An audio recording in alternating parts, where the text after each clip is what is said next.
Students, हम भक्ति आंदोलन पढ़ रहे हैं। पिछली क्लास में हमने पढ़ा था भक्ति आंदोलन का जन्म है वो द्रविड़ दक्षिण में हुआ था, फिर भक्ति आंदोलन उत्तर में आई। भक्ति आंदोलन में हमने सबसे पहले पढ़ा था शंकराचार्य, जिनका जन्म कलादी केरल में हुआ था, अद्वैतवाद का प्रतिपादन किया था, चारों दिशाओं में 4 मठों की स्थापना की थी। ये ज्ञान मार्गी थे। और इनके बाद में हमने पढ़ा था रामानुज या रामानुजाचार्य, जिनका विशिष्टा द्वैतवाद था। इनके बाद में हमने पढ़ा था रामानंद।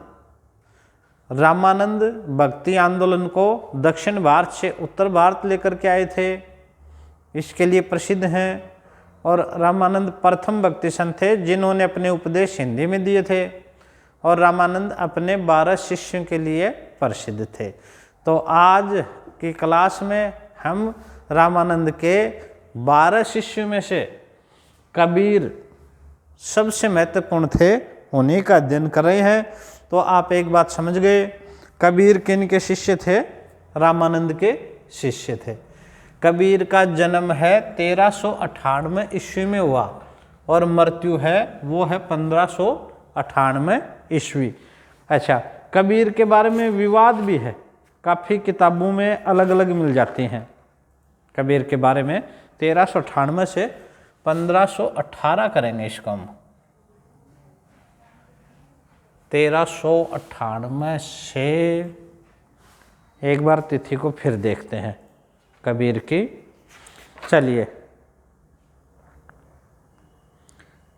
एक 1420 से 1510, एक मत है 1420 से 1510। कबीर के निर्गुण भक्ति संत थे कबीर। देखेंगे हिंदी के बहुत बड़े व्यंग्यकार थे।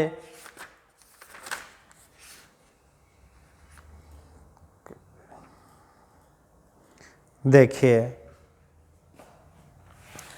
कबीर का जो जन्म है वो वाराणसी का ही दूसरा नाम है काशी, बनारस, उत्तर प्रदेश में हुआ था।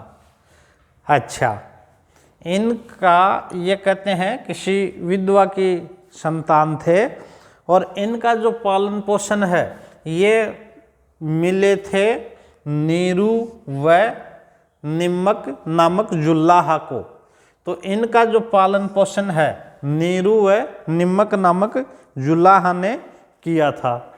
आगे खूब वेरी वेरी इंपॉर्टेंट लगा के लिखेंगे, ये निर्गुण भक्ति संत थे। पहला very very important person. Kabir कौन से भक्ति संत थे? निर्गुण भक्ति संत। और इनके जो गुरु थे रामानंद, वो थे सगुण भक्ति संत। उनसे पहले हमने रामानुजाचार्य पढ़ा, वो भी सगुण भक्ति संत थे। कबीर को हम कबीर निर्गुण भक्ति संत थे। आगे देखें,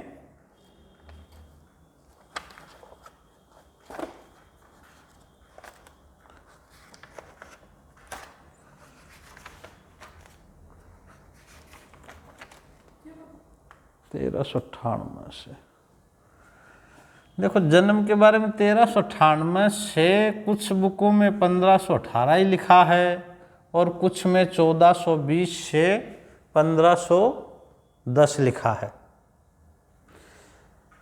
तो ये आप देख लेंगे, विवादित है कबीर के जन्म की तिथि। तो एग्जाम में अक्सर तिथि नहीं पूछी जाती है कबीर से संबंधित में। कबीर का इतना है, इनका जो जन्म है ये हुआ वाराणसी, काशी, बनारस में। पालन पोषण किया था नीरू व निम्मक नामक जुल्लाहा ने। पहला वेरी वेरी इंपॉर्टेंट, ये निर्गुण भक्ति संत थे। इससे पहले हम चर्चा कर चुके, रामानंद और रामानुज दोनों ही सगुण भक्ति संत थे। एक very important, very very important दूसरा जो हम कबीर का प्रश्न कर रहे हैं, ये दिल्ली सल्तनत के सुल्तान सिकंदर लोदी के समकालीन थे। उस समय दिल्ली पर लोदियों का वंश था और सिकंदर लोदी के समकालीन थे। आपकी एग्जाम में प्रश्न पूछा हुआ है। कबीर किसके समकालीन थे? दिल्ली के सुल्तान सिकंदर लोदी के। और कौन थे? निर्गुण भक्ति संत। इनके गुरु का नाम है रामानंद। अच्छा, कबीर का प्रमुख शिष्य है सूरत गोपाल। रामानंद जी के बारे में हम पढ़ चुके हैं। भक्ति आंदोलन को दक्षिण भारत से उत्तर भारत लाए, हिंदी में उपदेश दिए और अपने 12 शिष्यों के लिए प्रसिद्ध थे। अच्छा, कबीर ने जाति प्रथा, धार्मिक कर्मकांड, बाह्य आडंबर, मूर्ति पूजा, जप तप, अवतारवाद आदि का विरोध किया। कबीर थे, इन्होंने सबसे ज़्यादा विरोधी थे, मतलब आमूलचूल परिवर्तन के पक्षधर थे। और कबीर ने इन कुप्रथाओं पर, जाति प्रथा, धार्मिक कर्मकांड, बाह्य आडंबर, मूर्ति पूजा, इन पर खूब व्यंग्य किया है। हिंदी के बहुत बड़े व्यंग्यकार थे, हिंदी के बहुत बड़े व्यंग्यकार थे कबीर ने। जैसे कबीर के दोहे पढ़ते हैं, कंकड़ पत्थर जोड़ मस्जिदली चुनाई, ताही चढ़ मुल्ला बांग दे, क्या बहरा हुआ खुदा। ये मुस्लिम धर्म पर उनका व्यंग्य था। और हिंदू धर्म पर था, पत्थर पूजे तो मैं इससे तो चाकी बली, जिससे पीस पोखा संसार। मतलब कबीर कर्मकांड के, दिखावा, आडंबर, इनके विरोधी थे। चलिए, खूब इम्पोर्टेंट है। और एक ये हिंदी के बहुत बड़े व्यंग्यकार थे। अच्छा, कबीर की पत्नी का नाम था लोई और पुत्र का नाम था कमाल। आपके एग्जाम में ये प्रश्न नहीं पूछे जाते, पत्नी का नाम, पुत्र का नाम। एग्जाम की दृष्टि से सबसे महत्वपूर्ण प्रश्न निर्गुण भक्ति संत, दूसरा सिकंदर लोदी के समकालीन थे। अच्छा, एक ये जन्म भी है, वाराणसी, काशी, बनारस। हिंदी के बहुत बड़े व्यंग्यकार थे। एक देखो, कबीर प्रथम भक्ति संत थे जिन्होंने पूर्णतया गृहस्थ जीवन का निर्वाह किया। मतलब गृहस्थ जीवन का निर्वाह करते हुए इन्होंने भक्ति आंदोलन को आगे बढ़ाया था। तो ये भक्ति संतों में प्रथम भक्ति संत थे जिन्होंने पूर्णतः गृहस्थ जीवन का निर्वाह किया। हिंदी के बड़े व्यंग्यकार थे। इनके जो आत्मा संबंधी विचार हैं, आत्मा संबंधी विचार, वो कहाँ से मिलते हैं? गीता से मिलते हैं। एक अगला खूब इम्पोर्टेंट, इनके जो उपदेश हैं, इनके उपदेश, इसको 4 बार इम्पोर्टेंट लगा लो, वेरी वेरी इम्पोर्टेंट। इनके उपदेश बीजक नामक ग्रंथ में मिलते हैं। इनके शिष्यों ने तैयार किए थे। एक ये बीजक खूब सबसे इम्पोर्टेंट है, ग्रंथ में मिलते हैं। और एक वेरी इम्पोर्टेंट, इनकी मृत्यु है। मृत्यु कहाँ होती है? मगहर। मगहर भी कहाँ है? उत्तर प्रदेश में। एक अगला और इम्पोर्टेंट प्रश्न, वेरी वेरी, सांप्रदायिक सद्भाव के लिए जाने जाते हैं। हालांकि लगभग भक्ति संतों ने सांप्रदायिक सद्भाव के लिए जाना जाता है, पर फिर भी यदि सांप्रदायिक सद्भाव के लिए प्रश्न आता है तो आप कबीर करोगे। ये सबसे बड़े सांप्रदायिक सद्भाव के पक्षधर थे। मानवतावादी नाम आए तब करोगे आप गुरु नानक, मानवतावादी नानक करोगे और सांप्रदायिक सद्भाव के लिए कबीर करोगे। हालांकि पढ़ेंगे सारे संतों ने सांप्रदायिक सद्भाव के लिए सबसे अधिक जोर दिया था, सांप्रदायिक सद्भाव के लिए जाने जाते हैं। अच्छा, इन्होंने दोहे, रेखताल, साखी शब्द इनकी रचना की। और एक उल्टबाशी इन्हीं की रचना है। उत्तर भारत में भक्ति आंदोलन में त्रिमूर्ति भक्ति संत में, त्रिमूर्ति भक्ति संत में कबीर, नानक और रैदास आते हैं। रैदास आते हैं, ये भी आप करोगे, इम्पोर्टेंट है। त्रिमूर्ति भक्ति संत कबीर, नानक, रैदास। तो ये हो गए हमारे कबीर। एक बार पुनः सुन लो कबीर जी के बारे में महत्वपूर्ण। इनका जो जन्म था वो 1398 से और मृत्यु 1518 मानी जाती है। कुछ बुक्स में, स्त्री बुक में, ये भी स्त्री बुकों में है 1420 से 1510 माना जाता है और कबीर का जन्म विवादित है। इनका जन्म स्थान है वो वाराणसी, काशी, बनारस में हुआ था। अच्छा, अब देखो एग्जाम की दृष्टि से वही प्रश्न हम करते हैं। ये निर्गुण भक्ति संत थे, निर्गुण भक्ति संत, और किसके कालीन थे? सिकंदर लोदी के समकालीन थे। अगला, ये प्रथम भक्ति संत थे जिन्होंने पूर्णतः गृहस्थ जीवन का निर्वाह किया था। एक इनके जो उपदेश हैं वो बीजक नामक ग्रंथ में मिलते हैं। एक इनकी मृत्यु कहाँ हुई है? मगहर। और एक ये सांप्रदायिक सद्भाव के लिए जाने जाते हैं। मुख्य प्रश्न तो यही है कबीर में से। आप किसी भी एग्जाम में देखना, जन्म वाराणसी, काशी, निर्गुण भक्ति संत, सिकंदर लोदी के समकालीन, हिंदी के बहुत बड़े व्यंग्यकार, उपदेश बीजक में, और मृत्यु मगहर में, और सांप्रदायिक सद्भाव के लिए जाने जाते हैं। ये महत्वपूर्ण प्रश्न है, ये हर वक्त आपको याद होने चाहिए। और बाकी तो याद हम इनके पालन पोषण, नीरू और निमक नामक जुला द्वारा, पत्नी का नाम लोई, पुत्र का कमाल, प्रमुख शिष्य सूरत गोपाल, आत्मा संबंधी विचार गीता से मिलते हैं, ये भी करेंगे। उल्टबासी, दोहा, रेखताल, साखी शब्द की रचना।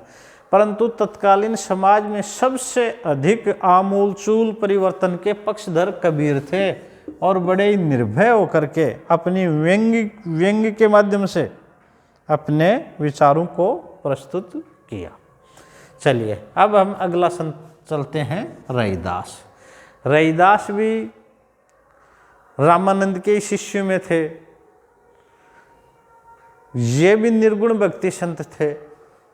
रैदास, इनका ही नाम रविदास है। इनका जन्म हुआ था 15वीं शताब्दी में। कहाँ? काशी, वाराणसी, बनारस। ये जाति से मेघवाल थे। आपको याद करना पड़ेगा, इम्पोर्टेंट है। इनकी जाति पूछी हुई है एग्जाम में। जाति से क्या थे? मेघवाल। और एक ये भी इम्पोर्टेंट प्रश्न है, ये काशी में मोची का कार्य करते थे। मतलब भक्ति आंदोलन के संतों में जाति प्रथा का कोई, जाति प्रथा, छुआछूत आदि नहीं मानी जाती थी। रैदास जाति से मेघवाल थे और मोची का काम करते थे, फिर भी भक्ति संत थे। मीरा के गुरु थे। और वेरी इंपॉर्टेंट, निर्गुण भक्ति संत थे। निर्गुण भक्ति, निर्गुणों वाले को याद रखेंगे।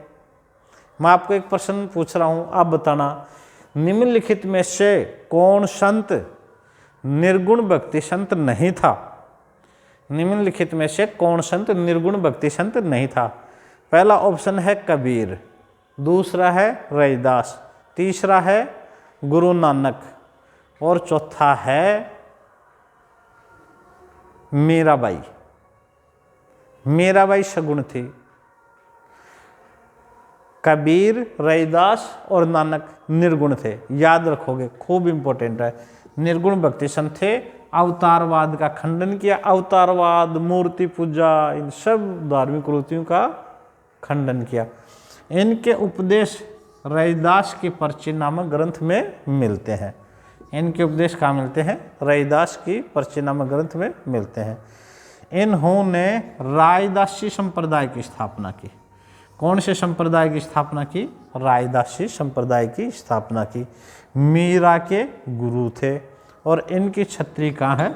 चित्तौड़गढ़ के दुर्ग में है। चित्तौड़ के दुर्ग में है। एक बार पुनः सुन लो, रैदास के क्या प्रश्न आएंगे। जन्म याद करना है, काशी, वाराणसी, बनारस में। एक ये जाति से क्या थे? मेघवाल, और मोची का काम करते थे काशी में। एग्जाम में प्रश्न पूछा था, रैदास क्या कार्य करते थे, आजीविका किससे चलाते थे? तो कौन सा कार्य करते थे? मोची का। और खूब इम्पोर्टेंट, ये क्या थे? निर्गुण भक्ति संत। निर्गुण भक्ति संत। और कौन सा संप्रदाय चलाया? रायदासी संप्रदाय। और मीरा के गुरु थे और छत्री है चित्तौड़गढ़ के दुर्ग में। चलो अब हम करते हैं गुरु नानक देव। गुरु नानक देव इम्पोर्टेंट है, आपकी एग्जाम के सबसे महत्वपूर्ण। कबीर, नानक सबसे महत्वपूर्ण है। जिनमें अक्सर एग्जाम में पूछा जाता है। मीराबाई, दादू दयाल, तुलसीदास, सभी इम्पोर्टेंट है, पर एग्जाम में कबीर, नानक और मीराबाई, इनके बारे में सबसे ज़्यादा प्रश्न आते हैं। देखो, गुरु नानक 1469 से 1538, इनका जो जन्म है 1469 ईस्वी में तलवंडी। तलवंडी कहाँ है? तलवंडी पंजाब में है। और अब ये पंजाब कहाँ गया? पाकिस्तान में गया। पंजाब पाकिस्तान में गया। और इसी तलवंडी का आधुनिक नाम है वो ननकाना है। आधुनिक नाम ये क्या है? इनका जो आधुनिक नाम है वो है ननकाना, पंजाब पाकिस्तान में। आगे देखो, निर्गुण भक्ति संत थे, वेरी वेरी इंपॉर्टेंट। ये भी कौन से भक्ति संत थे? निर्गुण भक्ति संत थे। और खूब important, very very important, Sikh धर्म की स्थापना की थी। तो सिख धर्म की स्थापना करने वाले कौन हो गए? ये हो गए गुरु नानक देव, सिख धर्म की स्थापना की। आगे देखो,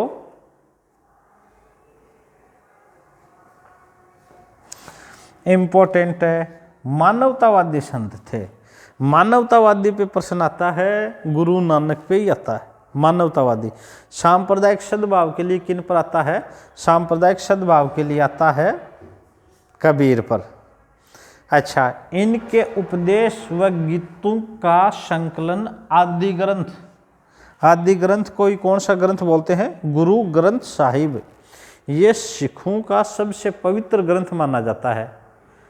जैसे हिंदुओं का रामायण गीता है, मुस्लिम धर्म का कुरान है, ईसाई धर्म का बाइबल है, उसी तरह से मुस्लिम धर्म के ग्रंथ को आदि ग्रंथ या गुरु ग्रंथ साहिब कहा जाता है। और इस ग्रंथ में गुरु नानक के उपदेशों का संकलन है। एक ये खूब इम्पोर्टेंट है, आदि ग्रंथ का संकलन किसने किया? आदि ग्रंथ में मुख्य संतों की बात है, जैसे कबीर के भी हैं, नानक के भी हैं, महाराष्ट्र के संतों के भी हैं। इन सब संतों के मुख्य हैं, बाकी नानक के ज़्यादा हैं। का संकलन सिखों के 5वें गुरु अर्जुन देव ने 1604 में किया था। अच्छा प्रश्न है, आदि ग्रंथ का संकलन किसने किया?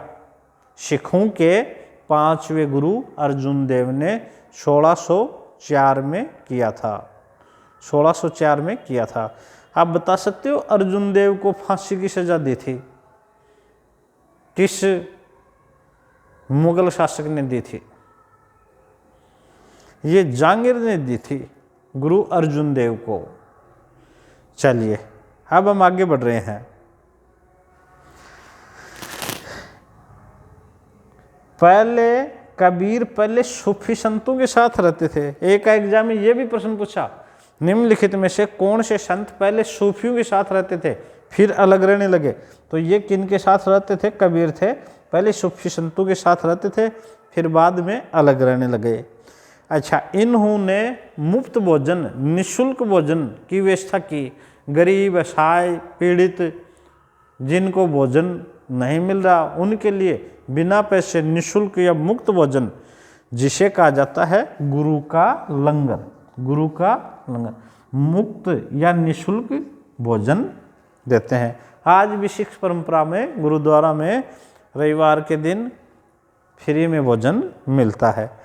अच्छा, हिंदू मुस्लिम समन्वय पर जोर दिया था। इनका प्रमुख शिष्य थे मर्दाना, और कबीर जी के प्रमुख शिष्य थे सूरत गोपाल।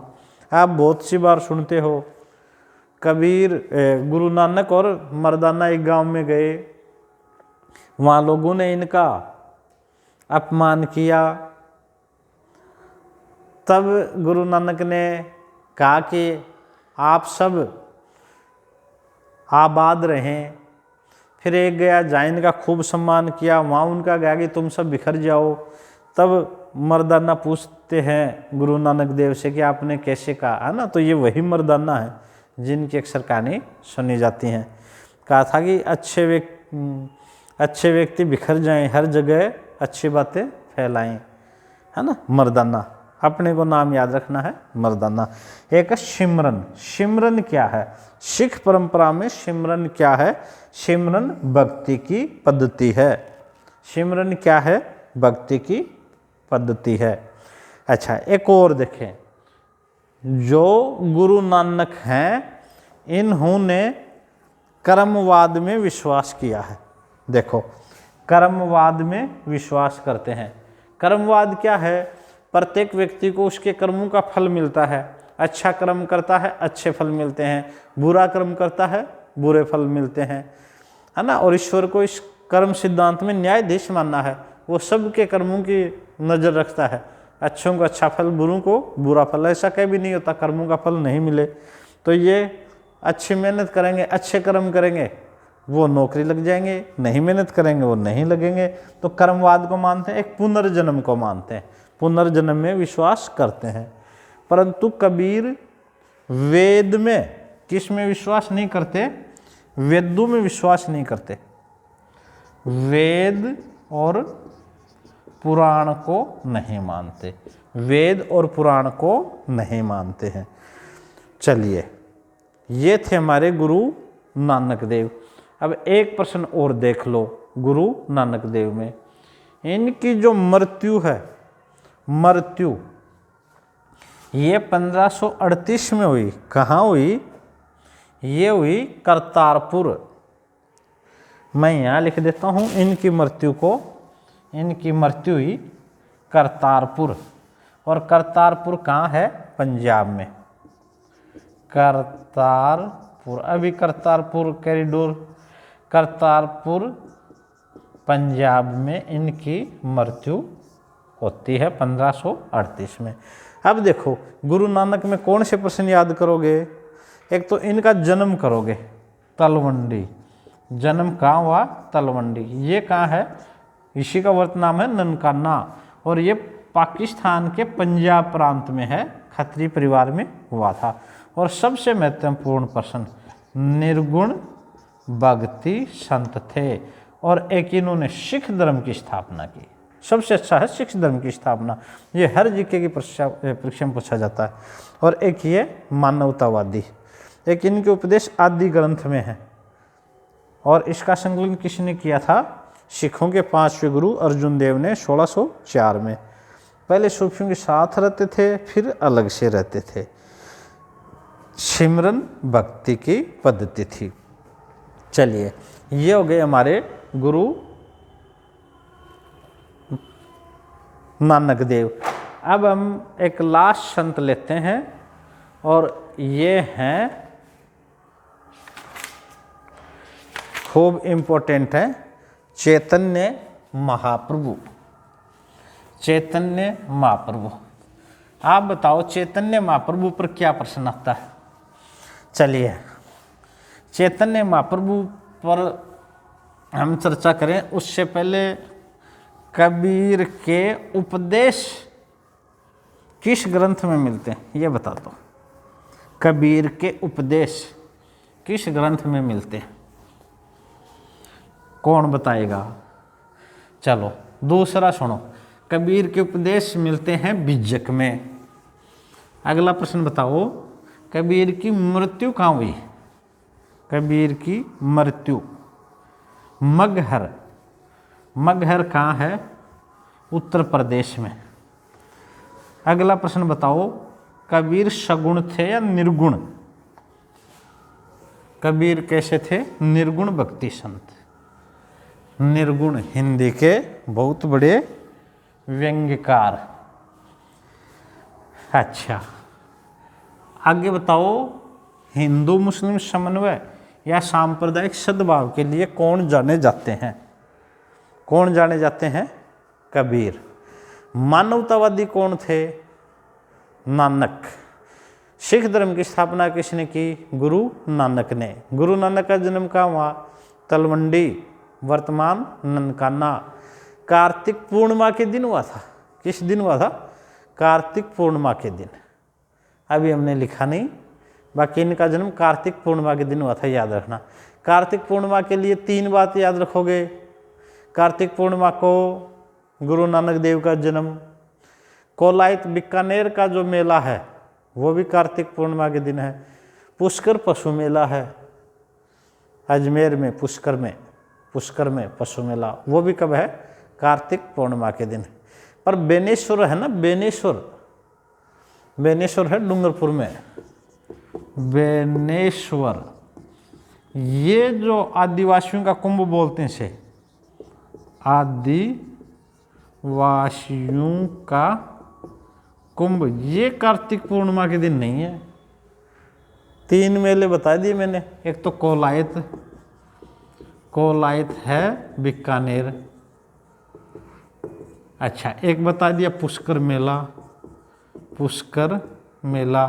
पुष्कर अजमेर में है। अच्छा, एक बता दिया गुरु नानक का जन्म।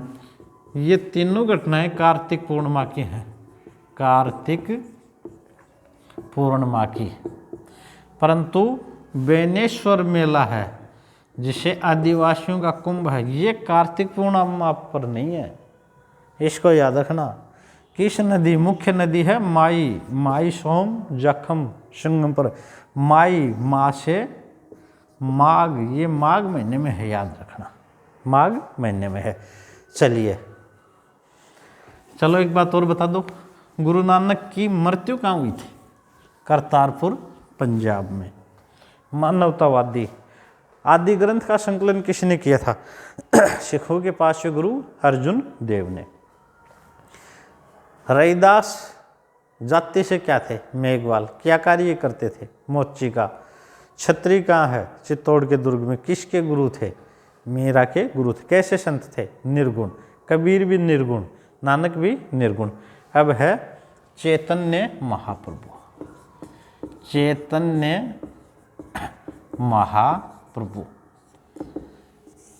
चैतन्य महाप्रभु का जो जन्म है वो है 1486 से 1533 ईस्वी। 1486 से 1533। देखो, चैतन्य महाप्रभु हैं, ये बंगाल में थे, बंगाल में वैष्णववाद के प्रवर्तक। पर फिर बाद में बंगाल के जो नवाब हैं उनसे मतभेद हो गया था, फिर पूरी उड़ीसा में चले गए थे, उड़ीसा में पुरी में जाकर के बस गए थे।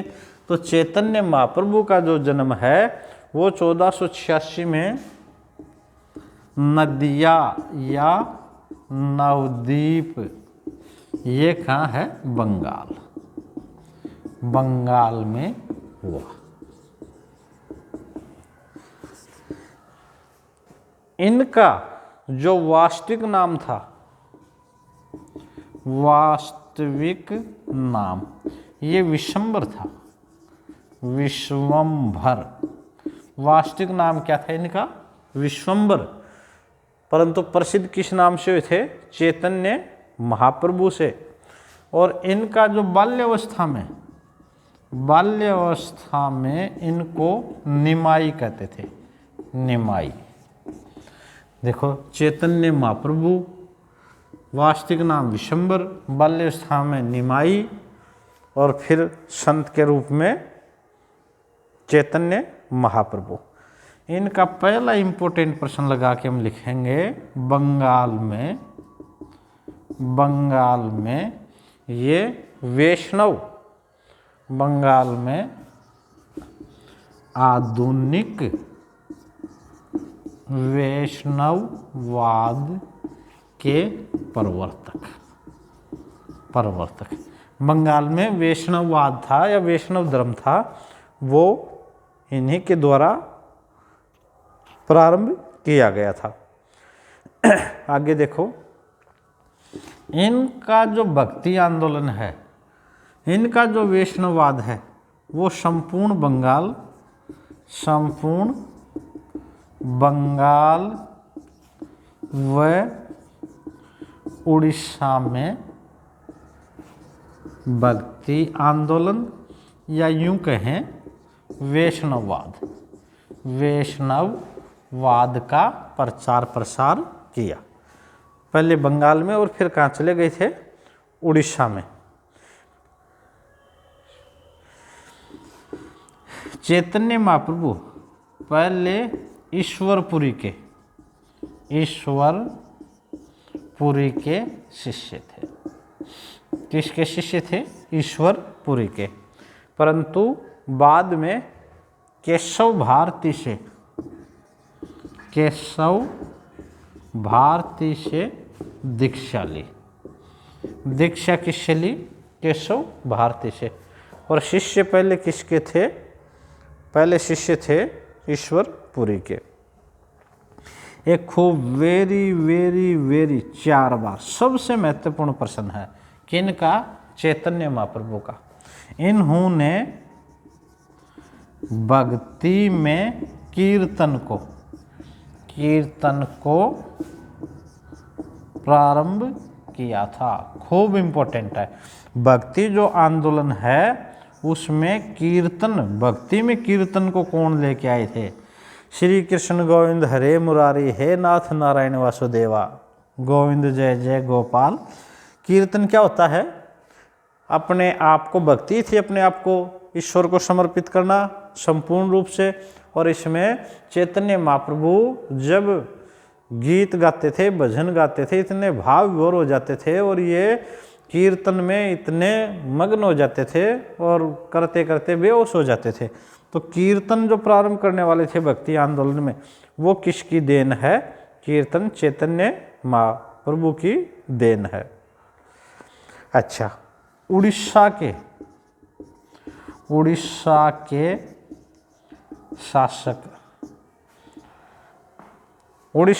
शासक प्रताप रुद्रदेव इनके शिष्य बने। ये बंगाल से कहाँ चले गए थे? उड़ीसा में। और पुरी में इनकी मृत्यु होती है। यहाँ बंगाल से ये पुरी कहाँ है? उड़ीसा में जाकर बस गए और 1533 में पुरी उड़ीसा में इनकी मृत्यु होती है।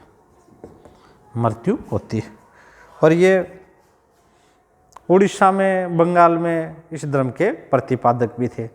अच्छा, चैतन्य महाप्रभु सगुण भक्ति संत थे। सगुण भक्ति संत। कबीर, नानक, रैदास निर्गुण थे। ये कैसे थे? सगुण भक्ति संत। और ये कृष्ण मार्गी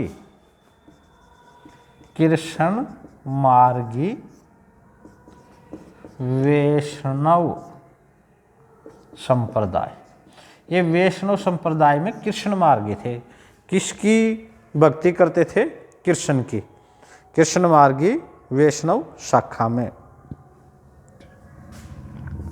एक और अगला वेरी वेरी इंपॉर्टेंट, इनकी उपाधि थी भक्ति में इनको विद्यासागर के नाम से जाना जाता था, या विद्यासागर की उपाधि दी गई। इम्पोर्टेंट है। कौन भक्ति संत को विद्यासागर की उपाधि थी? किसको थी? चैतन्य महाप्रभु को। अच्छा, इन्होंने चैतन्य महाप्रभु ने भक्ति में प्रेम पर सबसे अधिक जोर दिया।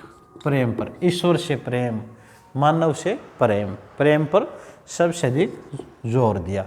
और एक और इम्पोर्टेंट पर्सन, इन्होंने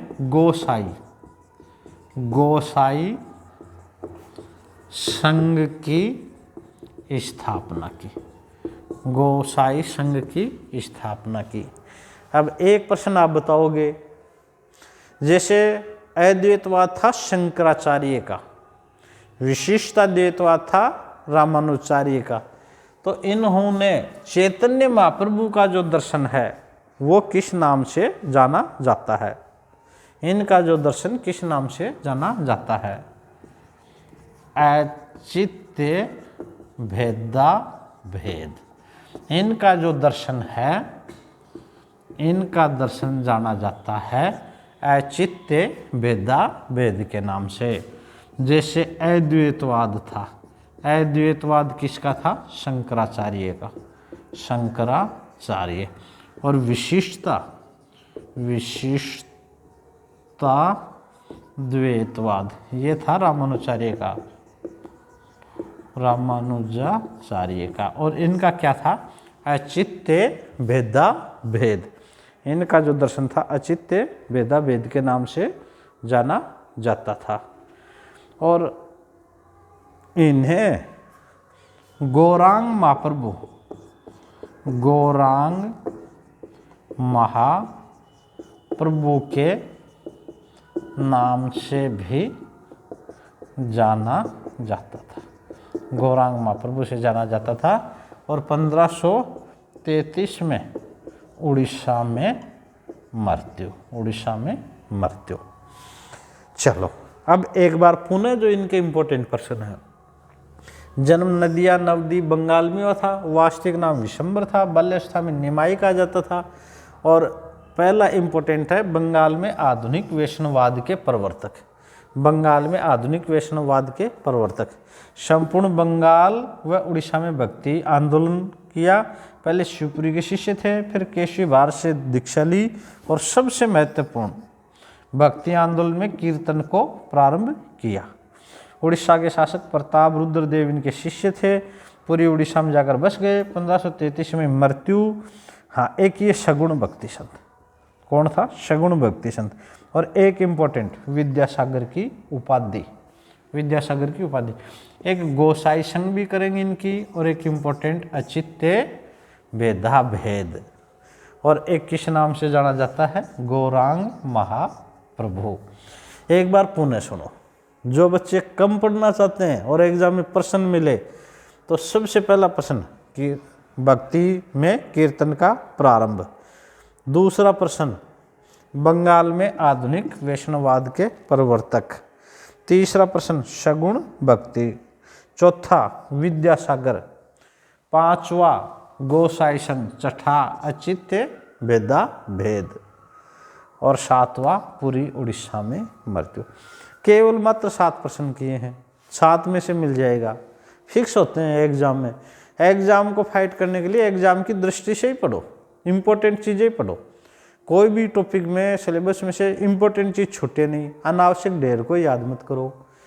पर हाँ, एक दृष्टिकोण विकसित हो, इसमें या तो तथ्य पूछ लेगा या फिर इनसे संबंधित कोई अवधारणा पूछ ले, तो इनको अच्छी तरह से तैयार कर लोगे। अगली क्लास में हम, अब से क्लास आपको नियमित मिलेगी।